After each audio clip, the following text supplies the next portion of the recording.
Hello everyone, welcome to Pace with Bot. তো আজকে আসতেছে 1 মিলিয়ন ডাউনলোড ক্যাম্পিং, যেখানে হচ্ছে হ্যাজার্ডের বক্স আসার কথা, কিন্তু কোনামি আমাদেরকে বলেছে যে হ্যাজার্ডের সাথে আরো 6টা পিক আসবে। তো আমরা পিকচারে ছিল হচ্ছে হ্যাজার্ড, পেপে, স্নাইডার, ল্যাম্পার্ড, স্টোইচকভ অ্যান্ড হচ্ছে পেপ গার্দিওলা, কিন্তু আরেকটা পিকের কিন্তু ফটো দেওয়া নেই, যেটাকে সকলের প্রেডিকশন করতেছে যে এখানে জলাতান ইব্রাহিমোভিচ আসতে পারে।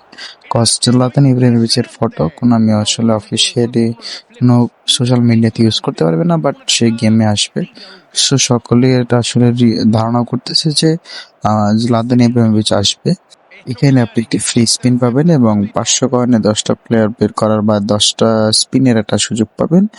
আর আজকে যেহেতু বৃহস্পতিবার, সো হচ্ছে 2টার পর অথবা 3টার পর, কারণ আজকে একটা বড় মেজর আপডেট আছে। সো হয়তো একটু টাইম লাগতে পারে, এরপরে হচ্ছে গেম ওপেন হলে আমরা আসলে জানতে পারবো আসলে কোনামি আমাদের জন্য কি চমক রেখেছে। So stay tuned with Pace with bot.